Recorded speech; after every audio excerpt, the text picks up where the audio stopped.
ग्रंथराज श्रीमद् भागवतम 5वां स्कंध 11वां अध्याय जड़ भरत द्वारा राजा रहुगण को शिक्षा।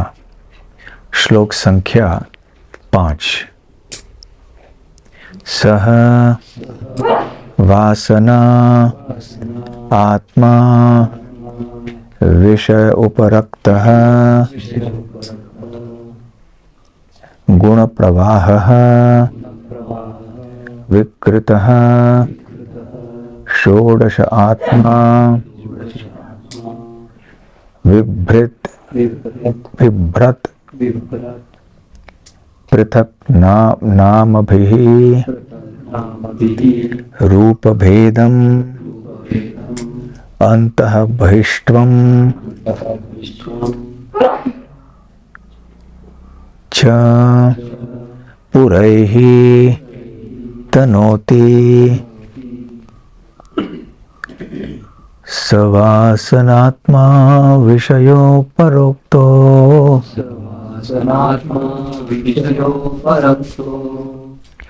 सवासनात्मा विषयो परक्तो गुण प्रवाहो विकृतः षोडशात्मा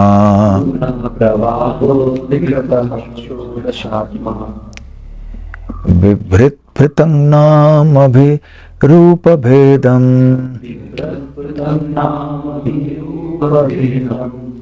अन्तर्बहिष्त्वं च परैस्तनोति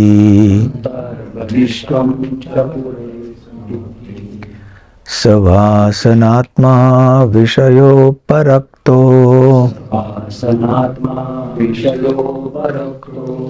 गुण प्रवाहो विकृतः षोडशात्मा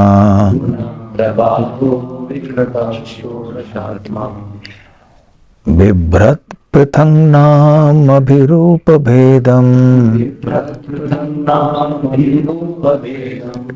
अन्तर्बहिष्त्वं च पुरैस्तनोति।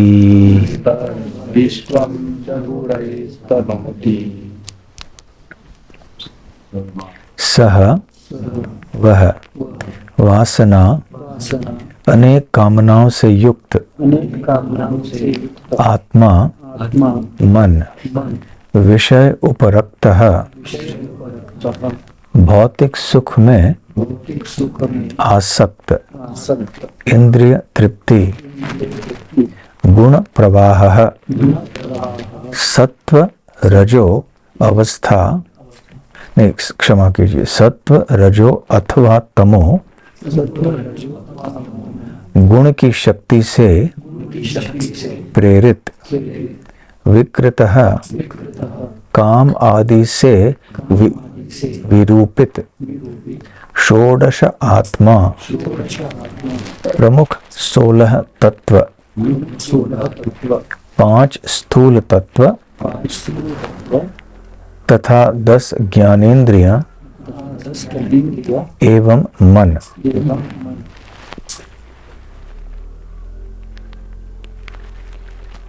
बिभ्रत घूमते हुए पृथक नामभिः विभिन्न नामों से रूप भेदम विभिन्न रूप धारण करते हुए अंतः बहिष्त्वम प्रथम कोटि या निम्न कोटि का गुण उत्तमता या अधमता च तथा पुरैहि विभिन्न शारीरिक रूपों से तनोति प्रकट करता है। अनुवाद और तात्पर्य श्रील प्रभुपाद द्वारा। अनुवाद शुभ तथा अशुभ कर्मों की आकांक्षाओं में लीन रहने के कारण मन काम तथा क्रोध के विकारों से ग्रस्त होता रहता है। इस प्रकार वह भौतिक इंद्रिय सुख के प्रति आकृष्ट होता है। कहने का तात्पर्य यह है कि मन सतोगुण, रजोगुण तथा तमोगुण से संचालित होता है। 11 इंद्रियों तथा 5 तत्वों, इन सब 16 कलाओं में से मन प्रधान है। अतः मन के ही कारण विभिन्न देवताओं, मनुष्यों, पशुओं तथा पक्षियों में जन्म लेना पड़ता है। उच्च या निम्न पद पर स्थित होने के अनुसार ही मन उच्च या निम्न वेद अंगीकार करता है।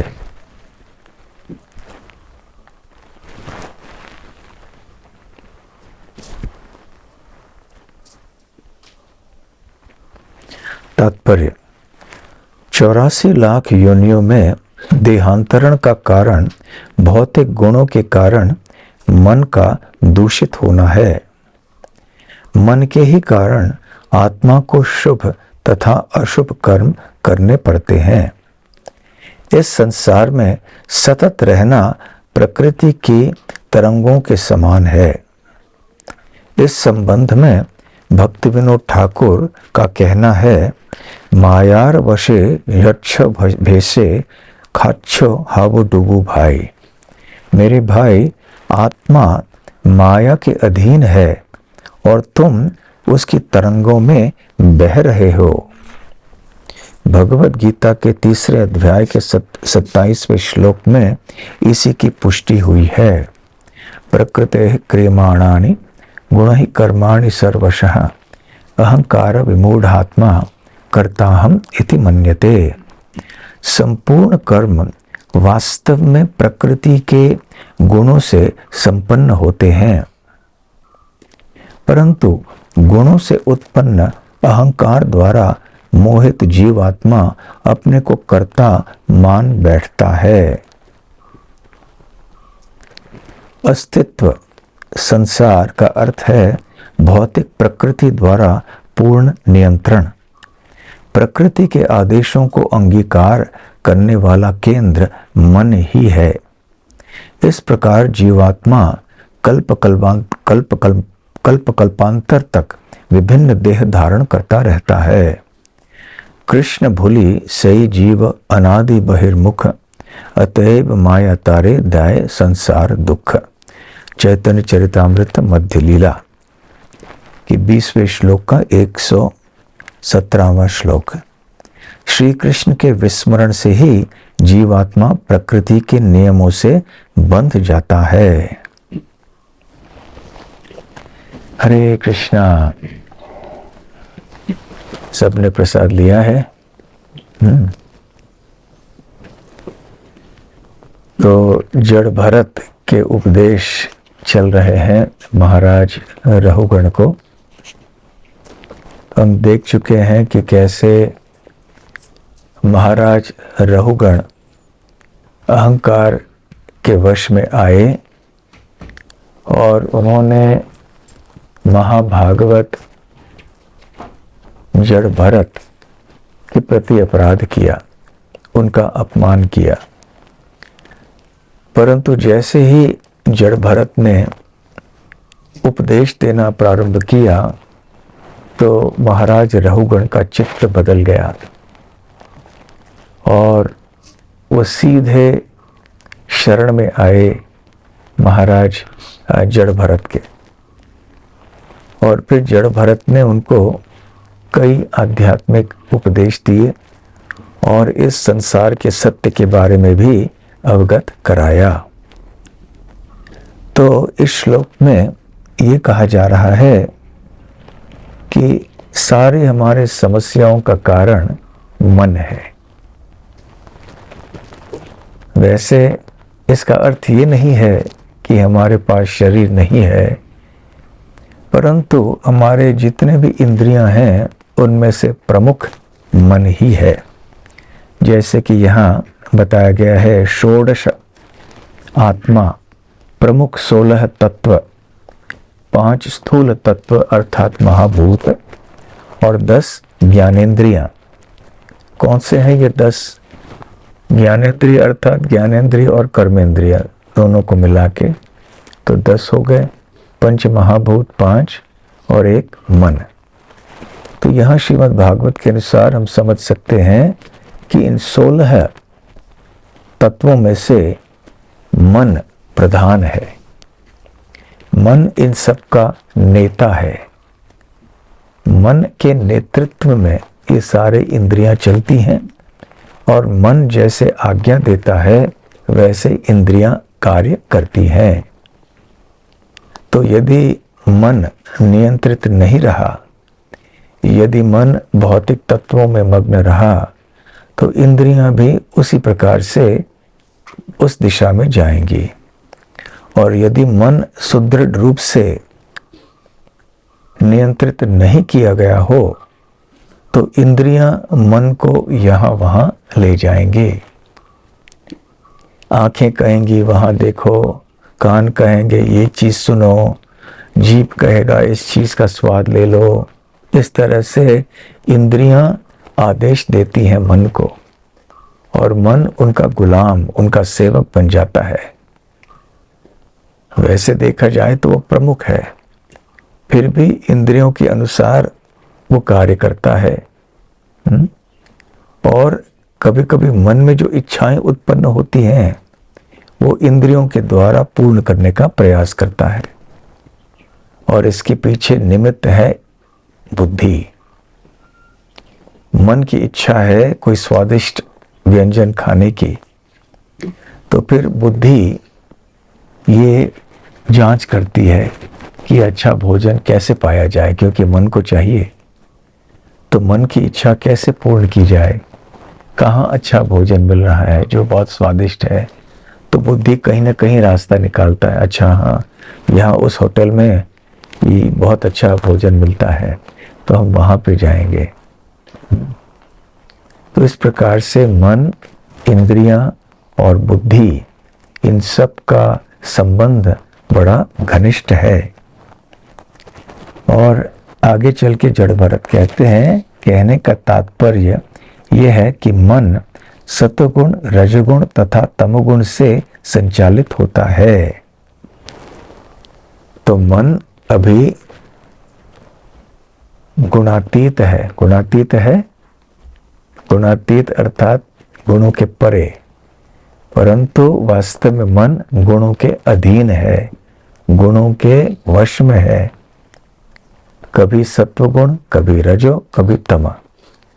हम देखते हैं कि हमारे दैनिक जीवन में भी कभी कभी हमारा मन सात्विक सा रह जाता है, फिर अचानक मन राजसिक हो जाता है, अचानक फिर तामसिक हो जाता है, और हमें पता नहीं चलता कि क्यों ऐसे हमारा मन भ्रमण करता है इन तीन गुणों में। कभी सत्व, कभी रजस, कभी तमो, कभी दोनों का मिश्रण, कभी तीनों का मिश्रण। इस प्रकार से मन कभी भी स्वतंत्र नहीं है, चाहे भौतिक सृष्टि में हो या भगवान के धाम में हो, क्योंकि जीव का स्वभाव स्वतंत्र होना नहीं है। जीव का स्वभाव है भगवान श्री कृष्ण की सेवा में लगना। और महाराज अम्बरीश जैसे शुद्ध भक्त हमें मार्ग दिखलाते हैं कि कैसे मन को भगवान पे केंद्रित किया जाना चाहिए। सवई मनः कृष्ण पदारविंदयो हो। कोई श्लोक बोल पाएंगे?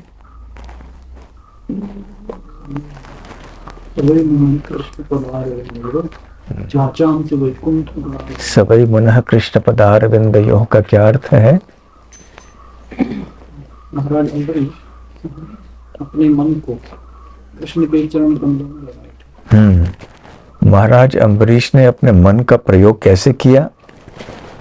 तीन गुणों में मग्न रहने के बजाय, संसार के किसी विषय के ऊपर चिंतन करने के बजाय, महाराज अम्बरीश ने अपना मन भगवान श्री कृष्ण के चरण कमलों में केंद्रित किया।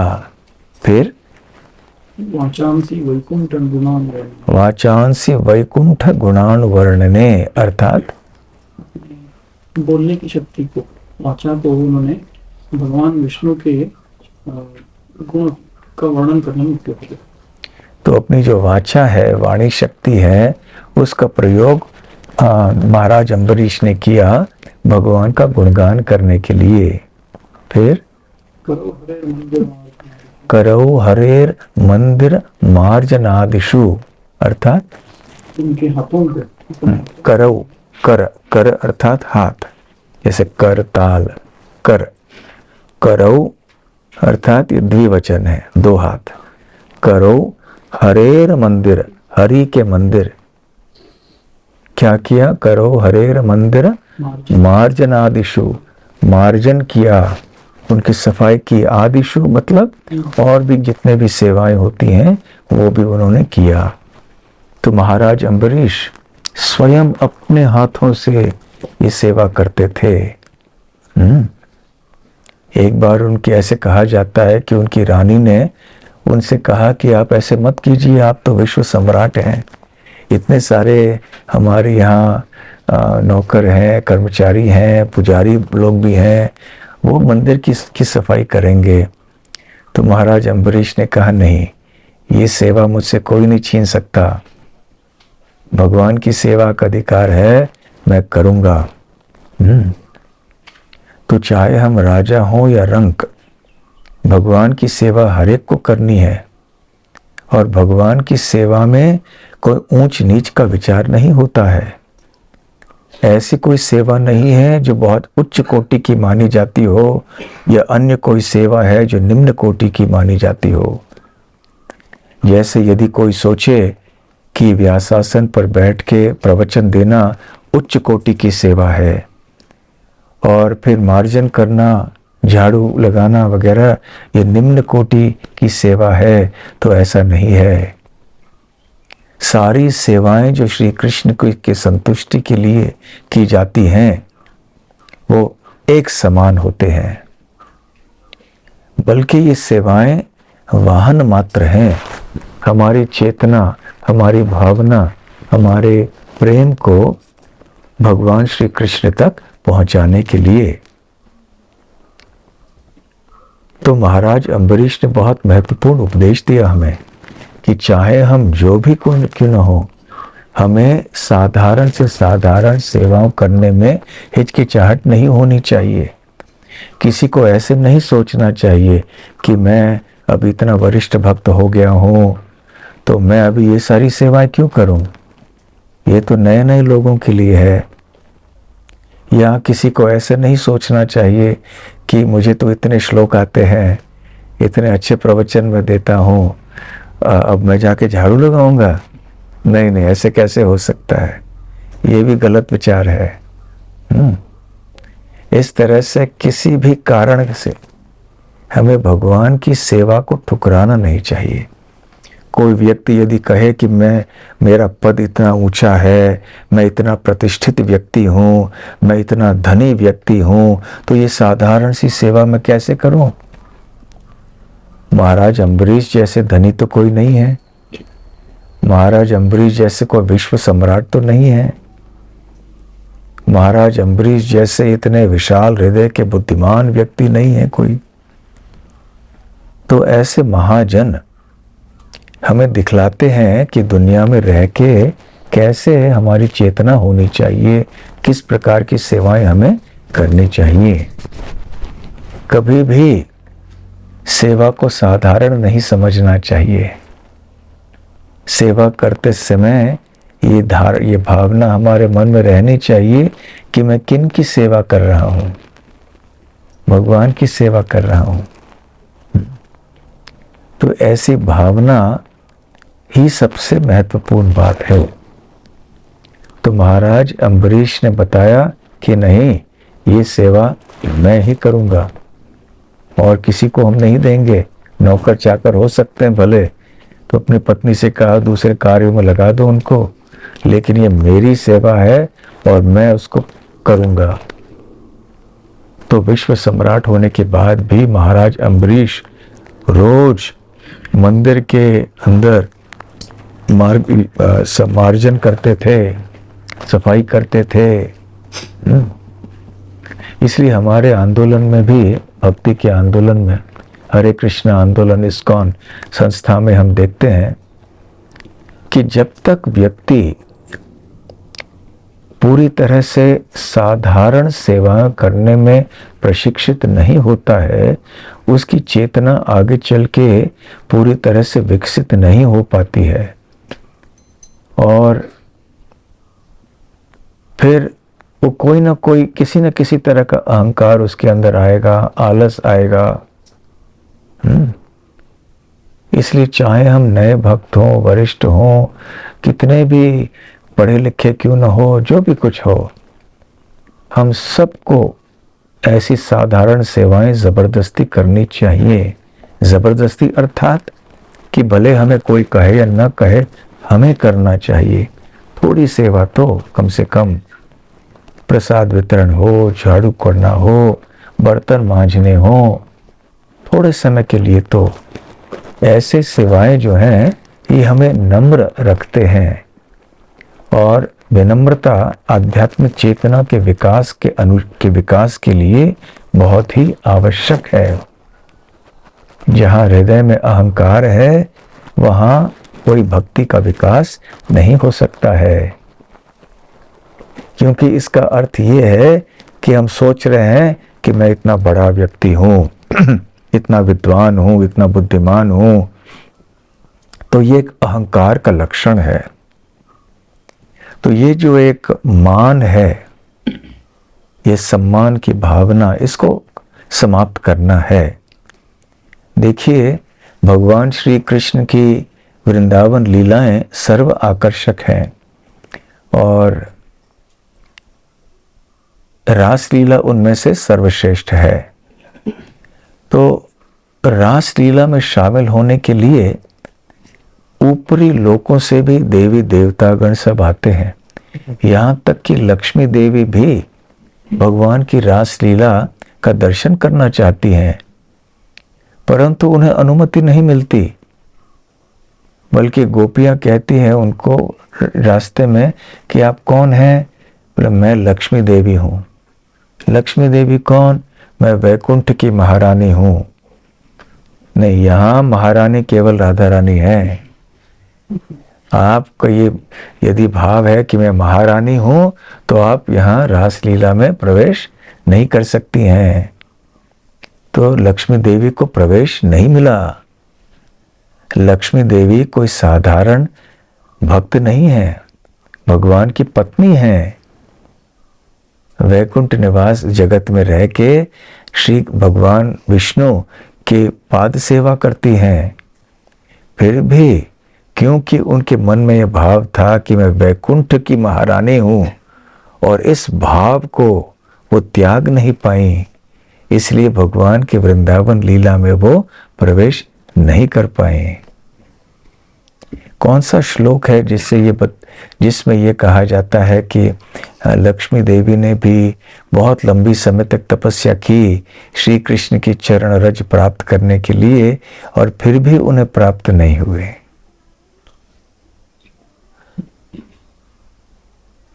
कालिया लीला नहीं?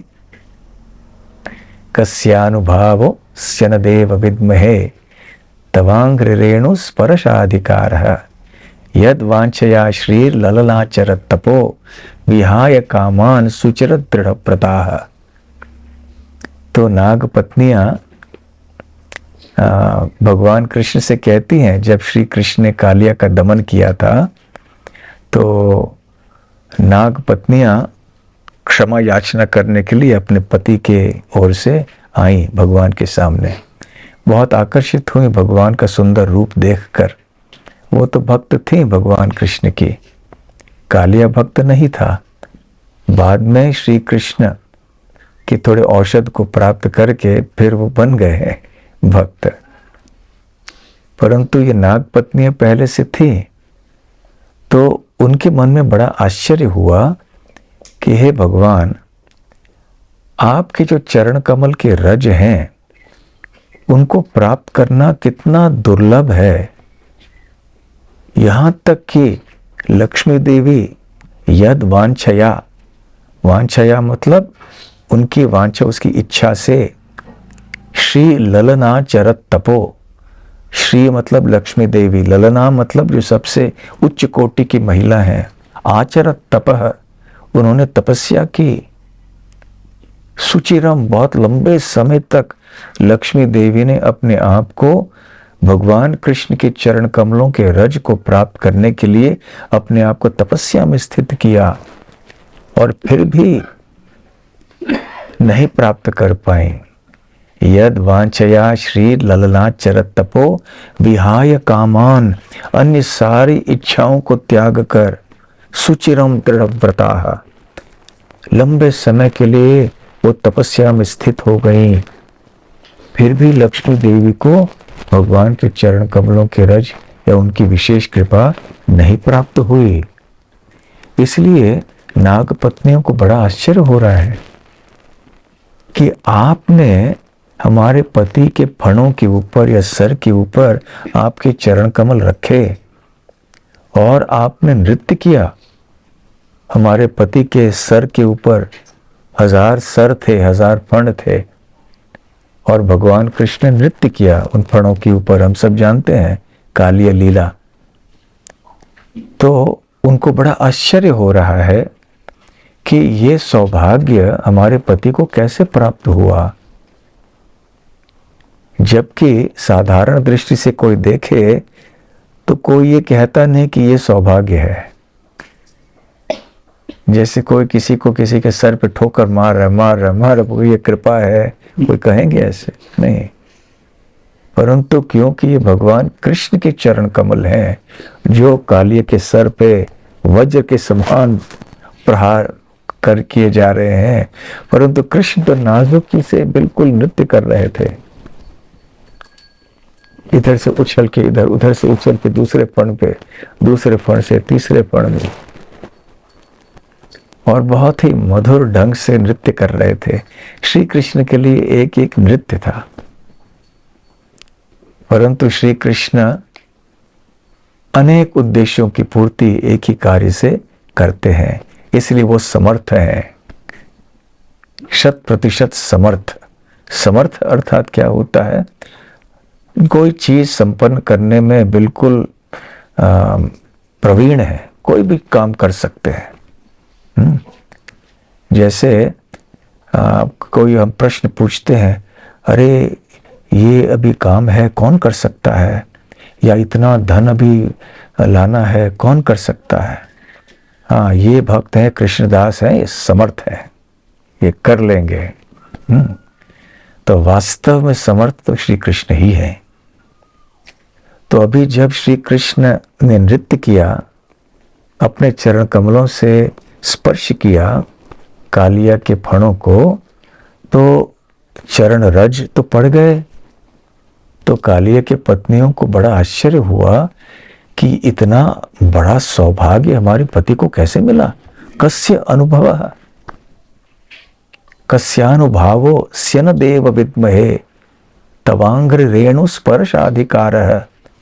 तो आपके तवांग, अंग्री अर्थात चरण कमल, आपके अंग्री के रज का स्पर्श करने का अधिकार हमारे पति को कैसे हुआ? किस तरह के पुण्य किए होंगे हमारे पति ने, क्या तपस्या की होगी किसी पूर्व जन्म में कि हमारे पति को ऐसे सौभाग्य मिला। जबकि हमारा पति तो एक सांप के शरीर में है, और सांप का शरीर केवल उन्हें प्राप्त होता है जिन्होंने बहुत पाप किए हैं। विशेष करके जो बहुत ईर्ष्यालु व्यक्ति होते हैं उनको सांप का शरीर मिलता है। तो हमारे पति ने सांप का शरीर प्राप्त किया है, इसका अर्थ है कि उन्होंने बहुत ईर्ष्या की होगी पूर्व जन्म में। तो ऐसा होते हुए ये कैसे संभव है कि सबसे बड़ा सौभाग्य इनको प्राप्त हो गया? आपके चरण कमलों के रज उसके सर पे आ गए। एक बहुत बड़ा विरोधाभास है, एक बड़ी विडंबना है। ये समझाइए ये कैसे संभव हुआ? तो भगवान कृष्ण की कृपा का गुणगान करते करते, अपने पति के सौभाग्य का वर्णन करते करते उन्होंने लक्ष्मी देवी के बारे में भी बताया कि कैसे लक्ष्मी देवी स्वयं वैकुंठ की महारानी होने के बाद भी श्री कृष्ण की वृंदावन लीला में प्रवेश नहीं कर पाती हैं।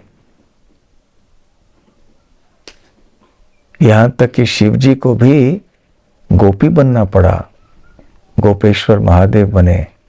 नारद मुनि को भी गोपी बनना पड़ा, नारदीय गोपी। तो वृंदावन में कोई यूं ही बस शारीरिक दृष्टि से प्रवेश नहीं कर सकता है। तो इस प्रकार से हम समझ सकते हैं कि ये जो एक अहम भाव है इस दुनिया में, उसको हमें त्यागना चाहिए और विनम्रता से भगवान की किसी भी प्रकार की सेवा करने के लिए तैयार होना चाहिए। तो करो हरेर मंदिर मार्जनादिषु, फिर श्रुतिम चकाराच्युत सत्कथोदये। श्रुतिम अपने कानों से, चकार मतलब उन्होंने किया, क्या किया? सत कथा, भगवान की कथाओं को उन्होंने अपने कान से सुने। अर्थात कान का प्रयोग कैसे किया? भगवान की कथा को सुनने में। फिर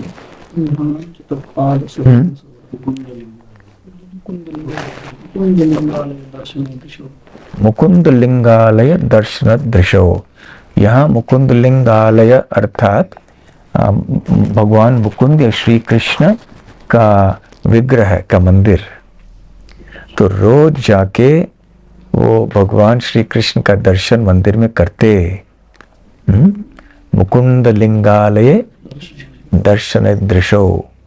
फिर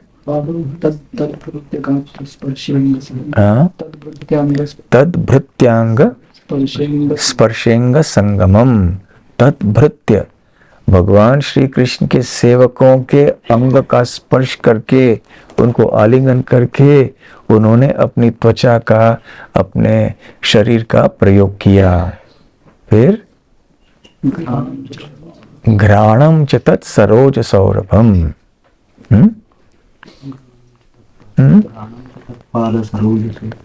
घ्राणम च तत् पाद सरोज सौरभम। तो घ्राणम अर्थात नसिकाएं, तत्पाद सरोज अर्थात श्री कृष्ण के चरण कमल। सरोज अर्थात कमल। तो श्री कृष्ण के चरण कमलों का सुगंध उन्होंने अपने नसिकाओं से लिया। तो नसिकाओं का प्रयोग इसके लिए उन्होंने किया। और फिर श्रीमत् तुलस्या रसनाम तद अर्पिते। तो उन्होंने अपने जीभ का प्रयोग भगवान श्री कृष्ण के प्रसाद के लिए किया। हाँ, और तुलसी का उपयोग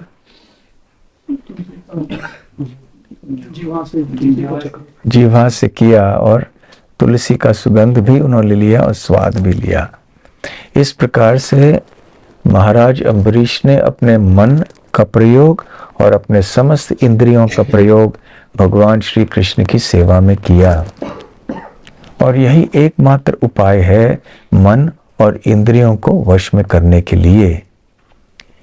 यदि मन कष्ट देता भी है, और अवश्य मन देगा कष्ट, यदि हमने इंद्रियों को भगवान कृष्ण की सेवा में लगा दिया, तो फिर हमारी इंद्रियां भी मन को खींच के ले आएंगी कि चलिए आप भी अभी कृष्ण की सेवा में लग जाइए। जैसे अभी रसोई कर रहे हैं, तो रसोई करते करते ध्यान रखना पड़ता है, कितना नमक डाल रहे हैं, किस तरह से सब्जी काट रहे हैं। तो मन अपने आप ही केंद्रित हो जाता है, भगवान की सेवा में लग जाता है। तो इसलिए यहाँ पर जड़ भरत बता रहे हैं कि जितने भी शरीर हमें प्राप्त होते हैं, वो केवल इसलिए प्राप्त होते हैं कि मन की गुणवत्ता उस प्रकार से है। चेतना की गुणवत्ता के अनुसार हमें हमारा पुनर्जन्म, अगला जन्म या शरीर मिलता है। ये श्रीमद् भगवत गीता में स्पष्ट भगवान श्री कृष्ण बतलाते हैं कि प्राण त्यागते समय सूक्ष्म शरीर वो आगे चल के उसने अपने स्थूल शरीर को निर्धारित कर लिया होता है, चुन लिया होता है। तो जैसे व्यक्ति की चेतना होती है मृत्यु के समय, वैसे ही उसे एक स्थूल शरीर की प्राप्ति होती है आने वाले जन्म में, चाहे वो किसी भी योनि में क्यों न हो। कौन सा श्लोक है भगवत गीता का? यम यम वापि स्मरण भावम त्यजत्यन्ते कलेवरम तम तम एवैति कौन्तेय सदा तद्भाव भावितः। तो जो भी हमारी चेतना मृत्यु के समय रहती है, उसके अनुसार हमें गति, अगली गति प्राप्त होती है। तो इसलिए राम बाण उपाय हमारे लिए यही है कि हम हमारे इंद्रियों को और मन को कृष्ण की सेवा में लगाएं। सर्वोपाधि विनिर्मुक्तम तत्परत्वेन निर्मलम ऋषिकेन ऋषिकेश सेवनम भक्ति उच्यते। इसी को भक्ति कहते हैं। ऋषिक हमारे इंद्रियों को, इंद्रियों के स्वामी ऋषिकेश की सेवा में लगाना। बस इतना हमने कर लिया तो मन, इंद्रियां नियंत्रित हो जाएंगी और हम शुद्ध भक्त बन जाएंगे धीरे धीरे धीरे से। हरे कृष्ण कृष्ण कृष्ण हरे हरे, हरे राम राम राम हरे हरे। तो आज हमारे बीच में बंबई से विशेष करके रामानंद राय प्रभु आए हैं आप सबका संग लेने के लिए। आप सबके बारे में बहुत सुना था कि आप गोकुल धाम में कितनी अच्छी सेवा करते हैं, तो खास आप सबको मिलने आए हैं वो। तो देखिए आप कितने प्रसिद्ध हो गए हैं। यहाँ गोकुल धाम के बारे में जो एक सिनेमा बना था वो भी उन्होंने देखा। तो जैसे देखा भक्तों को पहचान लिया कि अरे ये हाँ इनको भी देखा हमने, उसमें इनको भी देखा। तो देखिए आप सब विश्व प्रसिद्ध हो गए हैं, सब लोग आपको पहचानने लगे हैं कि देखो ये ऐसे सिनेमा के अभिनेता अभिनेत्री होते हैं बाहर की जगह, यहाँ गोकुल धाम के हमारे सितारे हैं सब। और वास्तव में आप सबके कारण ही तो ये प्रकल्प चल रहा है। आप सबकी सेवा के कारण, आपका समर्पण का भाव, आपकी सुदृढ़ सेवा, इसलिए आपको बहुत बहुत धन्यवाद। तो रामानंद राय प्रभु का स्वागत भी करते हैं एक बार हरे कृष्ण महामंत्र बोल के। हरे कृष्ण कृष्ण कृष्ण हरे हरे, हरे राम राम राम हरे हरे। हरे कृष्णा। हाँ महाराज जी, आपने बताया कितने भी हम वरिष्ठ होते जाएं, हमको निम्न सेवाएं करते रहना चाहिए, ताकि थोड़ी तो कम से कम, ताकि अपने मन को ठीक रखें, उड़े नहीं आसमान में। हमारी पैर जो है जमीन पर ही रहने चाहिए, इसके लिए थोड़ी तो कम से कम सबको करनी। तो ये निम्न सेवाओं का व्याख्या क्या है? इसलिए मैंने कहा निम्न उच्च सेवा का विचार नहीं है। ऐसे विचार नहीं रखना चाहिए कि ये सेवा निम्न है, ये ऊंची सेवा है। कहने का तात्पर्य ये है कि जिन सेवाओं को कोई व्यक्ति सोचता है कि ये निम्न है, वास्तव में निम्न नहीं है, परंतु वो सोचता है कि ये झाड़ू मारना, अरे ये तो निम्न है। तो ऐसा सोच ठीक नहीं है। तो हर एक व्यक्ति के अपने अपने कोई विचार हो सकते हैं कि ऊंचा क्या है, निम्न क्या है। साधारण से साधारण सेवाएं करने के लिए हमें तैयार होना चाहिए। कभी प्रसाद का वितरण कर लिया, कभी मंदिर का मार्जन कर लिया, कुछ ऐसी छोटी छोटी सेवाएं, भले हमारी निर्धारित सेवाएं कोई अन्य हो, परंतु हर एक को कुछ न कुछ ऐसी सेवा करनी चाहिए जो कि बहुत साधारण सेवा मानी जाती हो। तो ये विचारधारा ठीक नहीं है कि ये सेवा ऐसे लोगों के लिए है, ये सेवा केवल साधारण लोगों के लिए है। इस तरह से विचार नहीं करना है। फिर भी अपने अपने योग्यता के अनुसार भक्तों को अलग अलग सेवाओं में लगाया जाता है। तो यदि हमें कहे कि कोई तथाकथित ऊंची सेवा करे तो करने के लिए तैयार होना चाहिए। यदि कोई कहे कि तथाकथित निम्न श्रेणी की सेवा करो, उसके लिए भी तैयार होना चाहिए।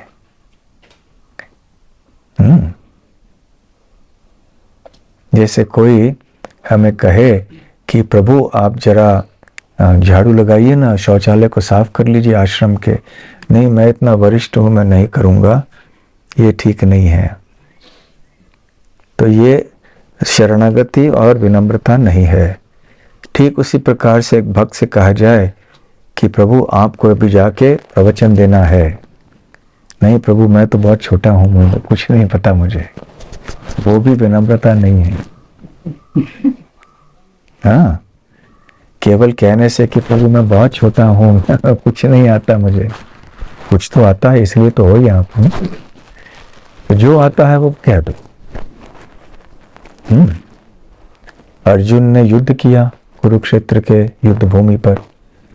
क्या उस समय अर्जुन नम्र दिखाई पड़ रहे थे? बड़ा भयंकर स्वरूप धारण किया अर्जुन ने युद्ध करते समय। युद्ध करते समय तो कोई विनम्रता से प्रभु जी हरि बोल तीर छोड़ू ऐसे तो नहीं बोल सकते ना, है ना। बड़ा भयंकर स्वरूप धारण करना पड़ता है। तो कोई सोचेगा कि ये भी विनम्र थे अर्जुन उस समय? फिर अर्जुन थे विनम्र। क्यों? क्योंकि अर्जुन की इच्छा थी जाके युद्ध भूमि को छोड़कर जाके कुछ दूसरी जगह में बैठ जाएं, क्योंकि हमारे रिश्तेदारों की हत्या करनी पड़ेगी। परंतु अपने स्वतंत्र भाव को और अपनी निजी इच्छाओं को त्याग कर उन्होंने श्री कृष्ण के आदेश का पालन किया। यह है विनम्रता। बाह्य दृष्टि से कभी वो विनम्रता दिखाई पड़े या ना दिखाई पड़े,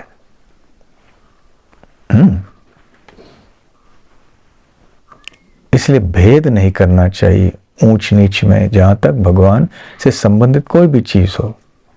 भक्तों में भी ऐसे कोई ऊंच नीच का विचार नहीं होना चाहिए।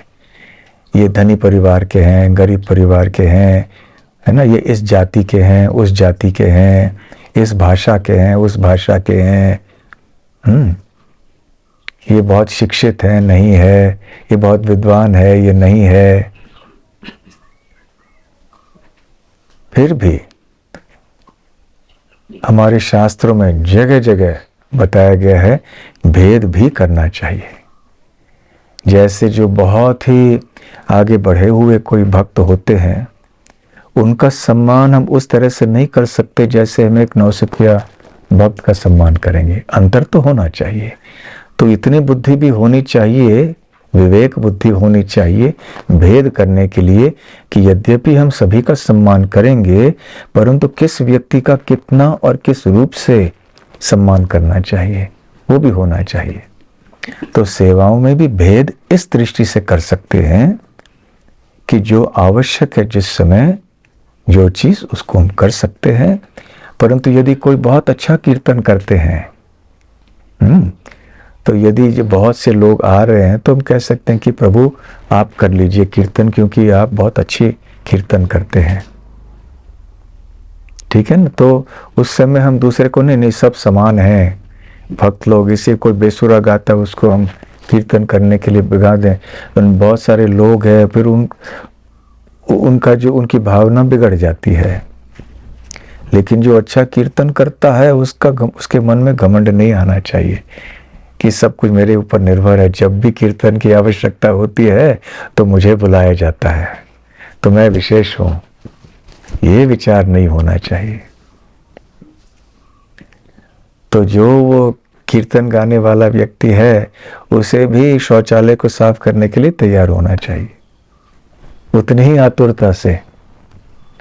क्योंकि जब हम कीर्तन गाएंगे, प्रवचन देंगे भरी सभा में, तो सभी लोग वाह वाह करेंगे। शौचालय साफ करने से कौन वाह वाह करता है? तो हम वाह वाह के पीछे हैं या भगवान को प्रसन्न करने के पीछे हैं, ये बात है। इसलिए भक्त को किसी भी तरह की सेवा करने के लिए तैयार होना चाहिए। ठीक है। मनोवृत्ति सही है, मतलब तैयार रहना चाहिए, हम्म, लेकिन जीव का अभिलाष है जो है कि वाह सुने। इसलिए तो हम भक्ति मार्ग में आए हैं ना, इस अभिलाषा से परे होने के लिए। तो वाह तो कितने जन्मों से हम सुनते आए हैं, है ना। इसलिए तो इस परेशानी में पड़े हैं, बार बार जन्म ले रहे हैं। अब इस चीज से परे आना होना है ना हमें।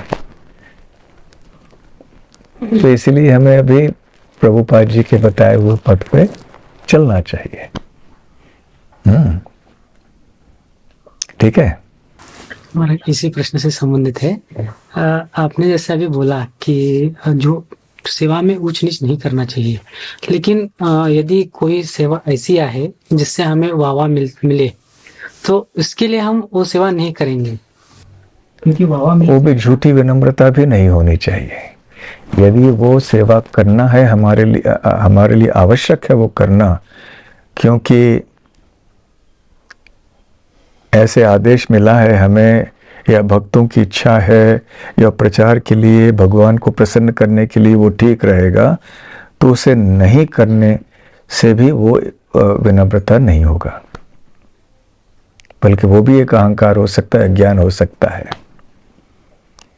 परंतु इतना अवश्य है कि जब वाह मिले तो उस वाह को स्वीकार अंदर से नहीं करना चाहिए,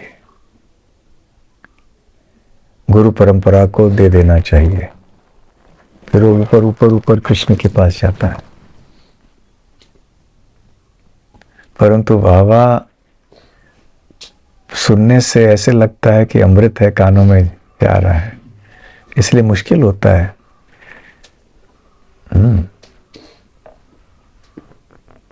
ठीक है।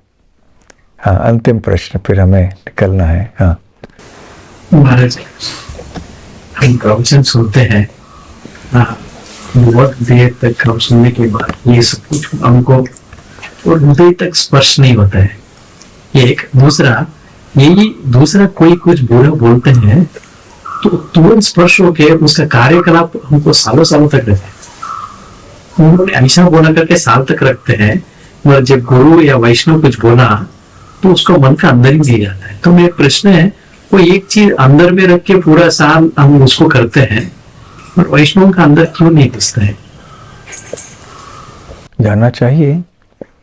इसलिए प्रभुपाद जी ने ये श्रवण के पथ को अंग्रेजी में जब अनुवाद किया, इसका उन्होंने ये किया कि नम्रता पूर्वक इस ध्वनि को ग्रहण करना, सबमिसिव ऑरल रिसेप्शन, विनम्रता से। तो हृदय खोल के सुनना है श्रवण।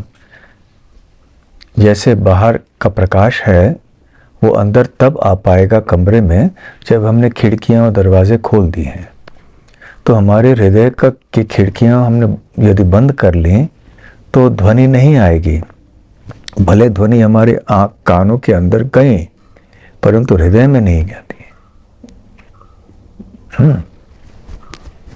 एक बार एक राजा थे, उनके दरबार में एक व्यक्ति आया और खोपड़ी होती है ना, खोपड़ी, स्कल, ऐसे 3 खोपड़ियां उसने राजा के पास फेंक दी।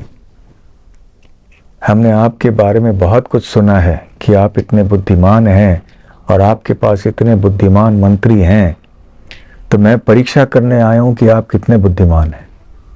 तो ये 3 खोपड़ियां हैं, उनमें से सबसे अच्छा कौन सा है मुझे बताइए। तो सब लोग सोचने लगे ये क्या है, ये किस तरह का प्रश्न है, खोपड़ियां खोपड़ी और खोपड़ी होती। तो उनमें से एक बहुत बुद्धिमान मंत्री था। उन्होंने कहा मुझे ये दे दीजिए, मैं कल सुबह तक आपको बताऊंगा कि इन 3 खोपड़ियों में से सर्वश्रेष्ठ कौन सी है। तो राजा और सारे मंत्री सोच रहे थे इसका जवाब क्या हो सकता है। दिखने में तो बिल्कुल बराबर दिख रहे थे, एक जैसे दिख रहे थे। तो अगले दिन वो मंत्री आया, उस समय वो व्यक्ति भी आया देखने के लिए कि देखते हैं आपके मंत्री कितने बुद्धिमान हैं। तो राजा ने उस मंत्री से पूछा, आपको पता चला कौन सी खोपड़ी सबसे अच्छी है? बोला हाँ ये वाली। तो कैसे? कि हमें तो सब एक जैसे दिखते हैं, कैसे पता चला आपको ये श्रेष्ठ है? फिर उन्होंने क्या किया, एक घास का तिनका लिया लंबा सा, और पहले वाले खोपड़ी के कान के अंदर डाला, लेकिन अंदर ही नहीं गया वो। फिर इस कान से डाला, वो भी अंदर ही नहीं गया। फिर दूसरे को, ये ठीक नहीं है, सबसे निम्न श्रेणी का की खोपड़ी है ये। दूसरे इसमें क्या है, अंदर डाले वो घास का तिनका लंबा जो था, जैसे अंदर गए ये दूसरे कान से बाहर निकल आया वो। तो ये मध्यम श्रेणी की खोपड़ी है। और फिर उन्होंने कहा ये तीसरी खोपड़ी सबसे अच्छी है। क्यों? उन्होंने घास अंदर डाला, वो अंदर जाके सीधे अंदर, यहाँ गले से अंदर आ गया, अर्थात हृदय तक वो पहुंचा। तो वो चैनल नाड़ी वहां से अंदर आ रही थी। ये सबसे श्रेष्ठ है। तो इसका तात्पर्य क्या है कि जो व्यक्ति बिल्कुल सुनता ही नहीं है, कान के अंदर भी शब्द नहीं जाते, वो सबसे निम्न श्रेणी का आदमी है। जो हरि कथा सुन नहीं सकता, बिल्कुल सुनता नहीं है। फिर बीच में वो व्यक्ति है जो बेचारा आके बैठता है, सुनता है, परंतु इतने हृदय से नहीं सुनता है, और इसलिए एक कान से अंदर जाती है ध्वनि, दूसरे कान से बाहर निकलती है वो ध्वनि। पर तीसरे प्रकार का व्यक्ति वो है जो आके सत्संग में बैठता है, ध्यान से सुनता है, हृदय से। इसलिए वो ध्वनि उसके कानों के माध्यम से हृदय में जाती है।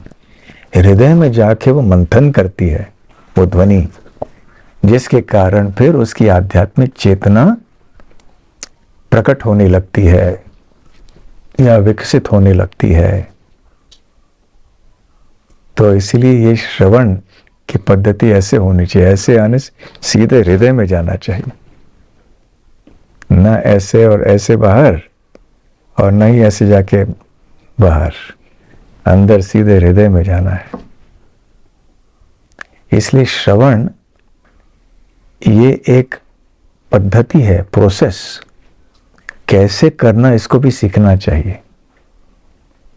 जैसे कि कोई भी चीज करना है, रसोई बनाना है, कैसे करना है वो पद्धति एक सीखना चाहिए। अर्चा विग्रह की सेवा एक पद्धति है, सीख लेना चाहिए, है ना। जप कैसे करना, ये पद्धति है, इसको सीख लेना चाहिए। तो ठीक उसी प्रकार से श्रवणम ये भी एक पद्धति है, एक प्रोसेस है। इसको कैसे करना चाहिए वो भी हमें सीख लेना चाहिए। श्रद्धा से बैठ के सुनना, क्योंकि हमारा पथ तो श्रवण पर ही आधारित है ना। हम कान से ही देखते हैं। ब्रह्मा जी कहते हैं ना, श्रुतेक्षित, कानों से देखना। जब तक हमने कानों से ध्वनि नहीं स्वीकार की है, तब तक हमारी दृष्टि ठीक नहीं रहेगी। दृष्टि केवल आंखों से नहीं होती है, कानों से। आप एक्सरे कराने जाएं और फिर आपको एक्सरे फिल्म दिखाई पड़े, आपको कुछ पता ही नहीं चलता ये क्या है, धब्बे इधर उधर हैं। लेकिन अधिकृत डॉक्टर के पास जाएंगे, वो बताएंगे अच्छा आपको ये बीमारी हुई है। तो आप पूछेंगे डॉक्टर आपने कौन से चश्मा पहना है कि आपको दिखाई दे रहा है, मुझे नहीं दिखाई दे रहा है। क्या फर्क क्या है दोनों में? उन्होंने ज्ञान प्राप्त किया है, सुना है, श्रवण किया है। श्रवण करने के कारण उनकी दृष्टि वैसे हो गई है कि वो देख पा रहे हैं कि एक्सरे में कौन सी बीमारी हो गई है। हमारी आंखें भी अच्छी हैं, ये हम नहीं देख पा रहे हैं क्योंकि हमने श्रवण नहीं किया है। तो आंखों से देखने से अधिक महत्वपूर्ण है कानों से देखना। जब कानों से हम ज्ञान प्राप्त करेंगे, श्रवण करेंगे, तब हमारी दृष्टि सही हो जाएगी। अन्यथा कोई नास्तिक आगे भगवान के शिव विग्रह को देखेगा, कहेगा ये तो प्रतिमा है मात्र, कोई गुड़िया है ये मात्र, ऐसे सोचेंगे। इसलिए श्रवण पद्धति, द प्रोसेस ऑफ हियरिंग इसको भी सीख लेना चाहिए, समझ लेना चाहिए कैसे श्रवण करना चाहिए, कैसे नहीं करना चाहिए।